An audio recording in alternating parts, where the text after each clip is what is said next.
이 시간 하나님께서 우리 주신 말씀은 마태복음 26장 47절에서 56절까지의 말씀입니다.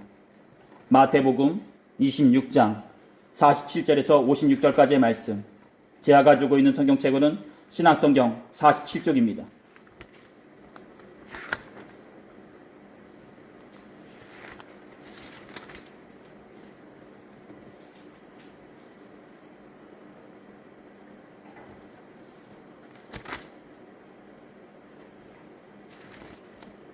다 찾으신 줄 믿고요.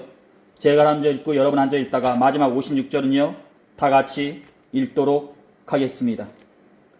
말씀하실 때에 12 중에 하나인 유다가 왔는데 대제사장들과 백성의 장로들에게서 파송된 큰 무리가 칼과 몽치를 가지고 그와 함께 하였더라. 예수를 찾는 자가 그들에게 그물을 내가 입맞추는 자가 그를 잡으라 하지라. 곧 예수께 나와 랍비여 안녕하시옵니까 하고 입을 맞추니 예수께서 이르시되 신부여 내가 무엇을 하려고 왔는지 행하라 하신지 이에 그들이 나와 예수께 손을 대어 잡는지라. 예수와 함께 있던 자 중에 하나가 손을 펴 칼을 빼서 대제사장의 종을 쳐 그 귀를 떨어뜨리니 이에 예수께서 이르시되 내 칼을 두고 하늘에 꽂으라. 칼을 맞으는 자는 다 칼로 망하느니라. 너는 내가 내 아버지께 구하여 지금 12군단 더 되는 천사를 보내시게 할 수 없는 줄로 아느냐.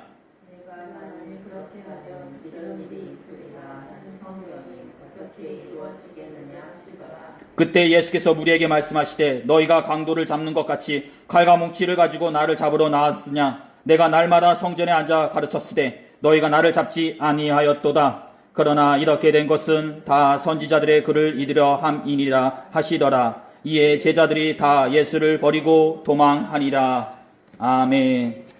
오늘은 여러분들과 사순절을 맞이해서요. 예수님 당신을 버리면서까지 순종하심이라는 제목으로 다 같이 하나님의 말씀 나누도록 하겠습니다. 우리 말씀 나누기 전에 앞뒤 좌우로 마음과 정성을 모아서요. 예수님의 이름으로 축복의 인사 나누도록 하겠습니다. 예수님의 이름으로 사랑하고 축복합니다. 예수님의 이름으로 사랑하고 축복합니다. 말씀 나누도록 하겠습니다. 오늘 우리에게 주어진 본문에서의 예수님의 모습을 보게 되면 세상의 방식 가운데 살아가는 사람이라면 누구든지 이해할 수 없고 공감할 수 없는 모습이 나온다 볼 수 있을 것입니다.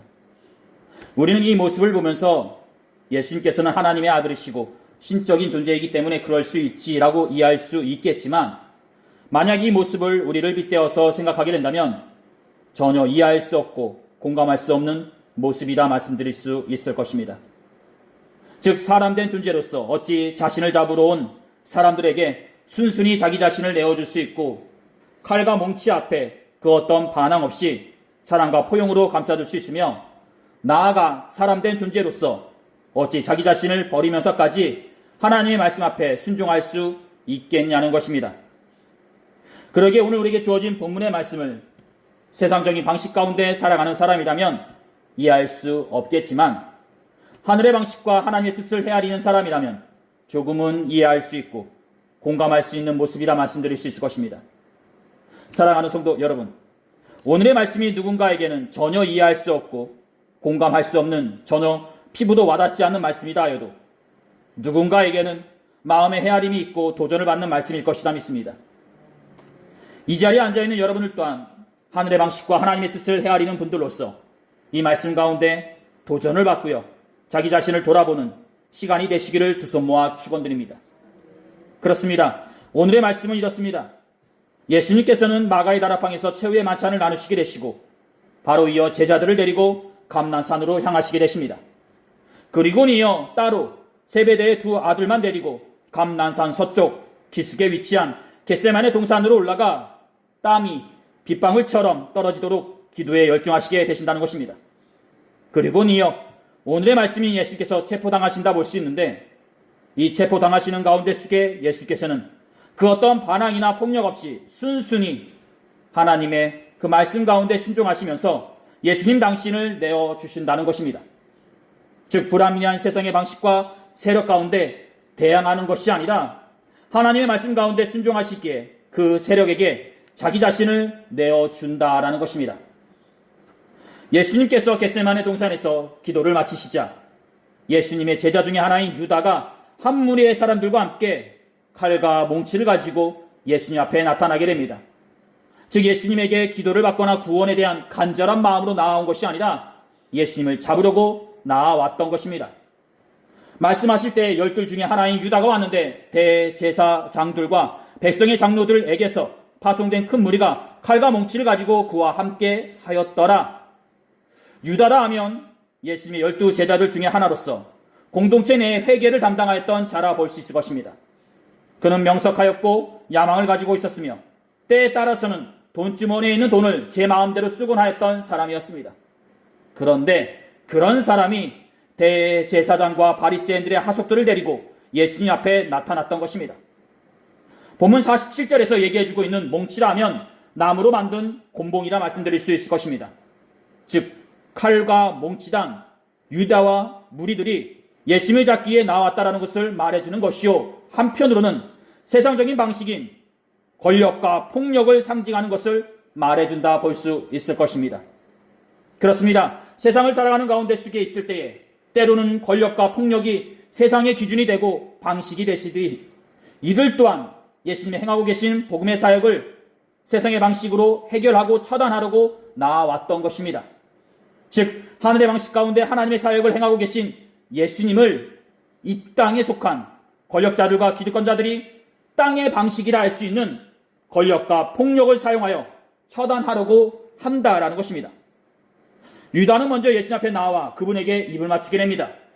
즉 제자가 스승에게 존경과 사랑의 표현으로 입을 맞추듯이 유다 또한 제자의 자격을 가지고 예수님 앞에 나와 입을 맞추었던 것입니다.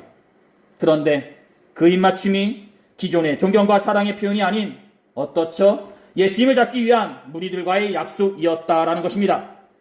예수를 파는 자가 그들에게 군호를 짜이더래 내가 입맞추는 자가 그이니 그를 잡으라 한지라 곧 예수께 나와 랍비여 안녕하시옵니까 하고 입을 맞추니 본문 48절부터 49절에 기록된 말씀입니다. 그렇습니다. 유다의 입맞춤은 겉보기에는 존경과 사랑의 표현처럼 보여지지만 그 속에는요 예수님을 잡기 위한 내막이 있었던 것이요 이는 겉과 속이 다른 세상의 방식을 말해주는 것이었습니다. 즉 겉보기엔 달콤한 입맞춤처럼 보여지지만 그 속에는 칼과 몽치다는 권력과 폭력이 숨어 있었다는 것입니다. 그리고 이런 모습은 세상에 속한 사람들이 세상을 살아가는 모습을 말해준다 볼 수 있고요. 때로는 우리를 또한 이런 모습을 가지고 세상을 살아간다 볼 수 있을 것입니다. 그렇습니다. 때로는 우리의 마음을 숨긴 채 우리의 목적을 숨긴 채 사람들과 관계를 맺고 세상을 살아가듯이 오늘 본문에서 보여지는 유다와 무리를 또한 그 본 모습을 숨긴 채 예수님께 나아왔던 것이요 그 본 모습을 숨긴 채 예수님에게 입을 맞추었던 것입니다. 이렇듯 입을 맞추는 가운데 있을 때에 예수님께서는 유다에게 이런 말씀을 전하시게 되십니다. 예수께서 이르시되 친구여 내가 무엇을 하려고 왔는지 행하라 하신대 이에 그들이 나와 예수께 손을 대어 잡는지라. 바로 본문 50절에 기록된 말씀입니다. 그렇습니다. 예수께서는 그 본심을 숨긴 채 예수님에게 다가와 입을 맞추는 유다에게 친구여라고 말씀하신다는 것입니다. 그리고 내가 하려고 하는 것을 행하라고 말씀하신다는 것입니다.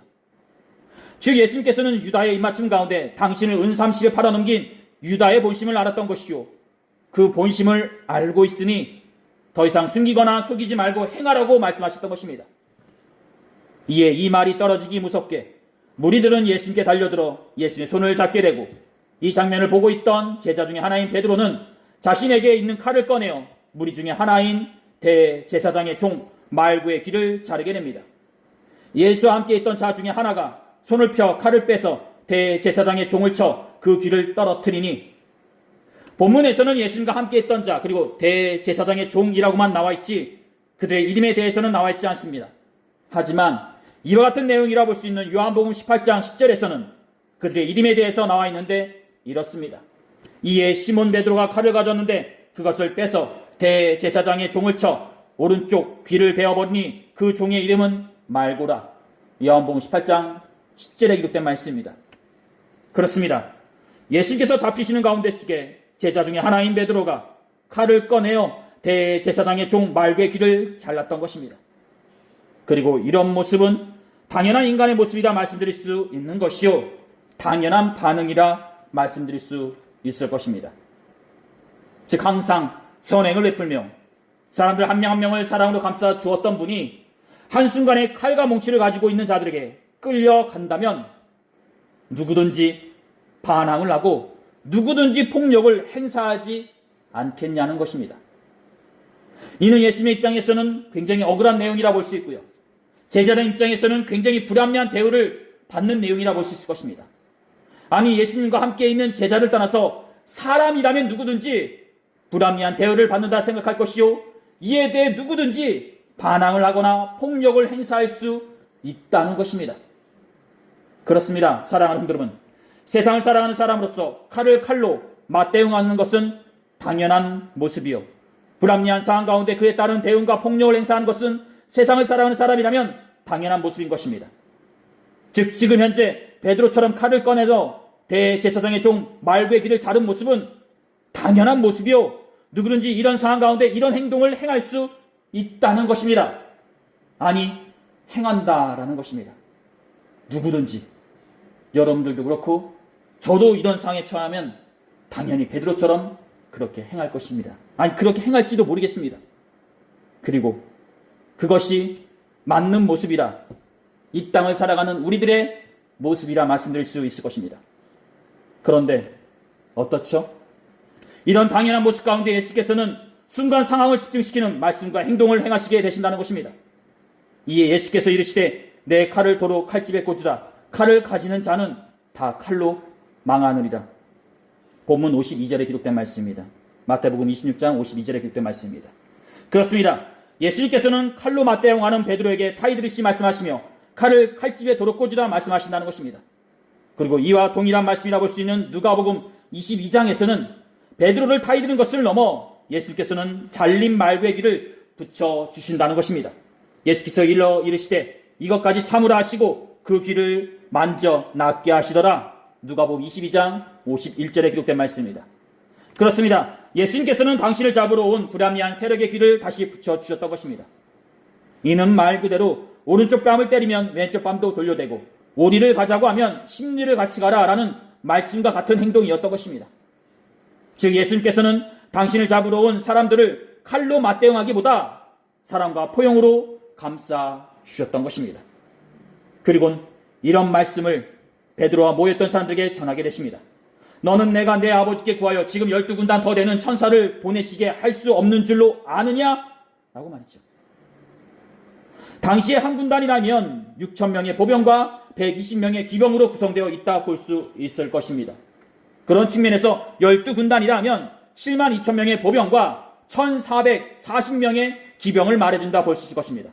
그리고 이런 규모라 하면요, 당시에 팔레스타인 지역에 주둔하고 있던 로마 군대를 한순간에 격파하고로 남을 병력이라 말씀드릴 수 있는 것이요, 또한 순간 이스라엘을 해방시킬 수 있는 병력이라 말씀드릴 수 있는 것이었습니다. 하물며 그 병력이 예수님께서는 말씀하시기를요, 인간들이 아니라 천사들이라고 말씀하시고 계신다는 것입니다. 즉, 인간 병력하고는 차원이 다른 군사들을 예수님께서는 보낼 수 있다고 말씀하신다는 것입니다. 이 얼마나 권세가 있고 권력이 있나 싶습니다. 즉, 인간의 관점에서는 전혀 이해할 수 없는 영역의 힘을 예수께서는 가지고 계셨던 것입니다. 그런데 그 힘이 있음에도 불구하고 예수께서는 순순히 그들의 포박을 받으신다는 것입니다. 왜 그렇습니까? 그것이 바로 하나님의 뜻이었고 예수님의 사명이었기 때문이었습니다. 즉, 예수께서는 피할 수 있음에도 불구하고 온전히 당신을 불합리한 세력 가운데 내어줌으로써 하나님의 말씀 가운데 순종하셨던 것입니다. 즉, 예수님의 순종은 우리가 알고 있는 단순한 예스의 개념이 아니라 이를 뛰어넘는 자기 자신을 내어 던지는 순종이셨던 것입니다. 예, 아멘, 알겠습니다, 할게요, 이게 아니라 그 말씀 가운데 내 자신을 내어 던진다라는 것입니다. 내가 만일 그렇게 하면 이런 일이 있으리라 한 성경이 어떻게 이루어지겠느냐 하시더라. 그때 예수께서 무리에게 말씀하시되 너희가 강도를 잡는 것 같이 칼과 몽치를 가지고 나를 잡으러 나왔느냐? 내가 날마다 성전에 앉아 가르쳤을 때 너희가 나를 잡지 아니하였도다. 그러나 이렇게 된 것은 다 선지자들의 글을 이르려 함이니라 하시더라. 이에 제자들이 다 예수를 버리고 도망하니라. 개인적으로 이 말씀이 참 마음이 웅크래요. 버리고 도망갔다. 이제 혼자 남은 겁니다, 예수님. 그렇습니다. 이런 모습은 예수님이 약하시거나 어떤 약점을 잡혀서가 아니라 선지자들의 글을 이대로 하기 위한 것이었다는 것입니다. 즉 예수님의 배반당하심과 순환 및 십자가 희생 등 예수님에 대해 예언한 구약의 모든 글들, 예수께서는 이들을 하기 위해서 이렇듯 순순히 포박을 당하시고 끌려가셨다는 것입니다. 그리고 이는 하나님의 뜻이자 말씀이라 볼 수 있고요. 이 뜻과 말씀 가운데 예수께서는 어린 양처럼 순종하셨던 것입니다. 즉 나를 버리면서까지 하나님의 말씀 가운데 예수님께서는 순종하셨던 것입니다. 나를 버리면서까지 하나님의 그 말씀 가운데 순종한다. 사랑하는 성도 여러분, 오늘 말씀을 나누면서 우리들은 어떤 상황까지 하나님만 바라볼 수 있고 어디까지 하나님께 순종할 수 있을까 싶습니다. 즉 우리는 어느 선까지 하나님의 그 말씀 가운데 순종할 수 있냐는 것입니다. 우리가 각자 정해놓은 피해를 보기 전까지, 아니면 사랑하는 가족들이 불편함을 겪지 않는 선까지, 아니면 애초부터 순종한다는 것은 너무 부담스러워서 이를 외면하고 피하십니까? 그리스도인에게 순종은 믿음 생활 중에 하나라 말씀드릴 수 있고요. 이 순종을 통해 우리는 하나님의 백성이라는 것을 고백한다 볼 수 있을 것입니다. 즉 성도라면 누구든지 순종을 해야 하고 이를 통해 성도로서 증명되어진다는 것입니다. 종이 주인의 말을 듣지 않으면 주인의 종이 아니듯이 성도라면 당연히 주인 대신 하나님의 말씀에 순종해야 하는 것이요, 그럴 때에 우리는 주인 대신 하나님의 인도하심과 축복을 받게 된다는 것입니다. 즉 순종을 통해 우리는 하나님의 권위 안에 들어가게 되는 것이요, 그 권위 안에 들어가게 된다는 것은 우리의 모든 것을 주님께 내어 맡기는 것이라는 것입니다. 그런데 어떻죠? 안타까운 것은요, 우리는 그 순종을 어디까지 행하고 있냐는 것입니다.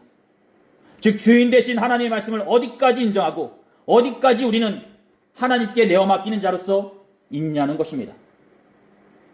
우리는 때론 나의 상식이나 주관에 맞지 않는다고 해서 하나님의 말씀에 불순종하고, 때론 내가 처한 상황에 맞지 않는다고 해서 그 말씀에 불순종할 때가 있습니다. 순종에 대한 이야기 중에 이런 이야기가 있습니다. 어느 날 한 청년이 성프라시스 형제회에 가입하고자 수도원을 찾아왔다고 합니다.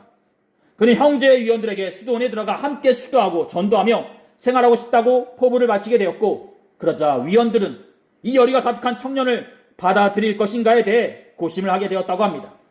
그러던 중 프라시스는 그 청년에게 한 가지 과제를 주게 되었는데, 그 과제는 배추 한 포기를 거꾸로 심어보라는 지시였다고 합니다. 젊은이, 저기 배추 한 포기가 있는데 저 배추를 한번 거꾸로 심어보지 않겠는가? 라고 말이죠. 지금에 와서 프라시스의 이 지시에 젊은이가 어떻게 했는지는 알 수 없지만 한 가지 확실한 사실은 이 지시를 들었을 때 젊은이는 황당하였을 것이요, 자신의 상식에 맞지 않는다고 주춤하였을 것이라는 것입니다. 즉 내 상식과 주관에 맞지 않는다고 해서 망설였을 것이라는 것입니다.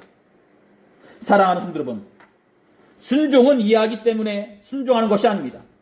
그렇다고 해서 나의 상황과 여건에 맞는다고 해서 순종하는 것도 아닙니다. 순종은 그럼에도 불구하고 믿음으로써 행하는 것이 순종인 것입니다.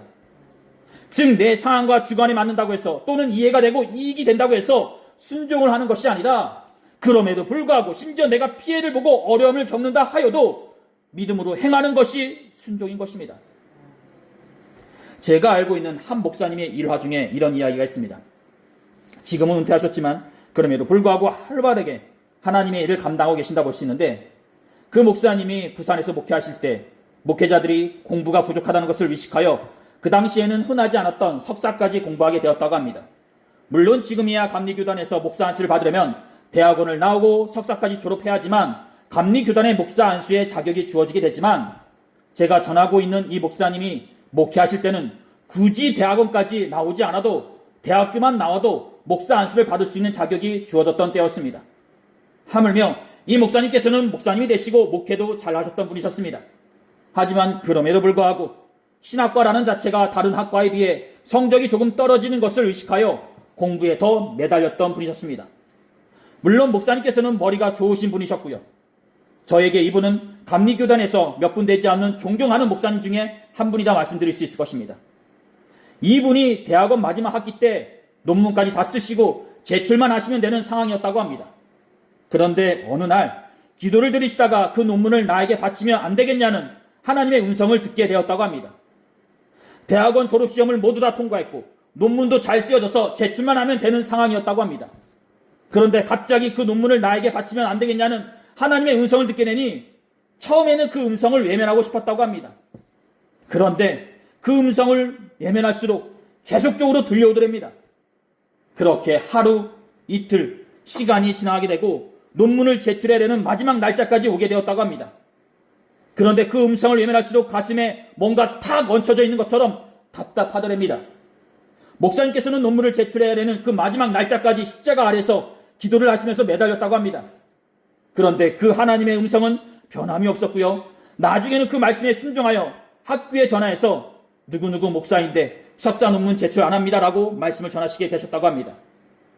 이 말씀을 전하시자 학교에서도 유아히 여기셨는지 재차 물으시더랍니다. 목사님, 지금까지 다 잘하시고 우수하신데 왜 논문 제출 안 하시냐고요. 그러자 목사님께서는 그렇게 알아두세요 라고 말씀하시며 전환을 끊으셨다고 합니다. 그리고 바로 이어 당신의 방으로 들어가 이불을 뒤집어 쓰고 통곡하며 울으셨다고 합니다. 어떤 분은 말씀하실 것입니다. 고등학교도 못 나온 사람들이 많은데 석사 논문 안 쓰고 대학원 안 나온 것이 그렇게 슬퍼할 일이냐고 말이죠. 그런데 우리가 알아둬야 할 것은요, 이 목사님에게 석사 논문 포기는요, 단순히 가방끈이 기냐 짧냐의 내용이 아니라 내 안에 나를 죽이냐 사냐의 차이였던 것입니다. 즉 이 목사님에게 석사 논문 포기는 나의 꿈을 버리는 것이요 나를 버리는 것과 같았다라는 것입니다. 즉 더 쉽게 얘기해서 여러분들이 가장 소중히 여기는 것, 그것이 자녀일 수도 있고 물질일 수도 있고 자기 자신일 수도 있는데 그것을 하나님께 바쳤다고 생각하시면 될 것입니다. 이 말이 말로는 쉽지 당사자 입장에서는요, 말씀대로 순종한다는 것이 쉬운 것이 아닙니다. 내 반쪽이 잘리는 것 같고요, 그로 인해 말 못할 고통과 아픔이 있기도 합니다. 하지만 그럼에도 불구하고 말씀이기 때문에 순종한다는 것입니다. 이 목사님 또한 그렇게 이불을 뒤집으시고 대성통곡하고 나서 다시 원래대로 목회에 열중하게 되었다고 합니다. 그리고 지금은 은퇴를 하셨지만 이름만 대면 다 아는 목사님이 되셨다 말씀드릴 수 있을 것입니다. 여러분들도 다 아실 거예요. 물론 여기까지 얘기하기 아시는 분들은 다 아실 것이다 믿습니다. 그리고 그분에 대한 성함은 말씀드리지 않겠습니다. 그렇습니다. 이렇듯 순종은 나의 상황이 맞는다고 해서 내가 이해된다고 해서 순종하는 것이 아닙니다. 순종은 하나님의 말씀이기 때문에 순종하는 것이요 내가 하나님의 백성이기 때문에 순종하는 것입니다. 그 순종을 하는 가운데 속에 내 반쪽이 잘리는 고통을 경험한다 해도 순종하는 것입니다. 왜냐하면 하나님은 나의 주인 되시고 나는 그분의 백성이기 때문입니다. 그리고 그 주인 되신 하나님을 내가 믿기 때문입니다. 사랑하는 여러분, 여러분들은 하나님의 말씀에 어디까지 순종하십니까? 아니 하나님을 어디까지 믿으십니까? 오늘 본문에서 보여지는 예수님처럼 자기 자신을 버리면서까지 순종할 수 있으십니까? 만약 못하신다면 여러분들은 정해놓은 그 피해를 보기 전까지 순종할 수 있으십니까? 아니면 애초부터 순종한다는 것은 너무 부담스러워서 이를 외면하고 듣기 싫어하십니까?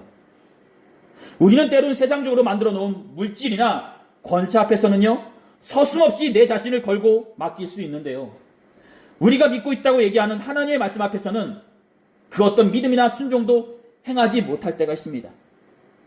왜 그렇습니까? 바로 우리가 하나님보다 세상을 더 믿기 때문입니다. 아니 어쩌면 세상을 더 사랑하기 때문일 것입니다. 사랑하는 여러분, 사순절을 맞이하여 우리가 진정 믿는 것이 무엇인지 생각해 보시기 바랍니다. 하나님의 뜻과 말씀 앞에 자기 자신을 버리면서까지 순종하셨던, 아니 믿으셨던 예수님의 그 모습을 한번 살펴보시기 바랍니다. 마지막으로 무디 목사님의 일화 중에 하나를 전해드림으로써 오늘의 말씀을 마치도록 하겠습니다. 어느 날 무디 목사님이 자신이 가르쳤던 제자이자 동역자였던 R.A. 토레이 목사님과 함께 시카고의 높은 빌딩 위에 올라간 적이 있었다고 합니다. 그리고 그 높은 빌딩 위에서 무디 목사님은 시카고 전경을 내려다보며 이런 말씀을 하셨다고 합니다. 여보게 토레이, 나는 지금 당장 하나님이 여기에서 뛰어내리라고 말씀하신다면 지금이라도 당장 뛰어내릴 수 있을 것 같네 라고 말이죠. 그렇습니다. 황당하고요, 어처구니 없는 말씀처럼 보여지지만 한편으로는 하나님을 향한 무디 목사님의 믿음과 순종을 찾아볼 수 있는 모습이라 말씀드릴 수 있을 것입니다. 이렇듯 이 자리에서 예배를 드리고 있는 우리를 또한 하나님을 향한 깊은 믿음과 순종을 가지고 살아가는 이 땅의 성도분들이 되시기를 두 손 모아 축원드립니다. 오늘 하나님께서 우리들에게 주신 말씀 여기까지입니다. 기도하시겠습니다. 귀하시 복되신 우리 하나님 아버지, 오늘 우리는 예수님이 보여주셨던 자기 자신을 버리면서까지 행하셨던 순종에 대해서 나눠보았습니다. 현재 이 땅을 살아가는 우리를 또한 하나님의 말씀과 뜻 가운데 어디까지 순종할 수 있는지 살펴보게 하시고 우리가 세상보다 주님을 더 믿는 자로서 있게 하여 주시옵소서. 그러므로 주님의 말씀과 뜻 가운데 순종하는 자로서 있게 하여 주시옵소서. 특별히 사순절을 맞이하여 예수님이 행하셨던 그 순종과 희생, 내어줌을 생각해보는 지혜로운 성도들이 되게 하여 주시옵소서. 감사드리며 이 모든 기도를 우리 주 예수 그리스도의 이름으로 간절히 기도 드렸사옵나이다. 아멘.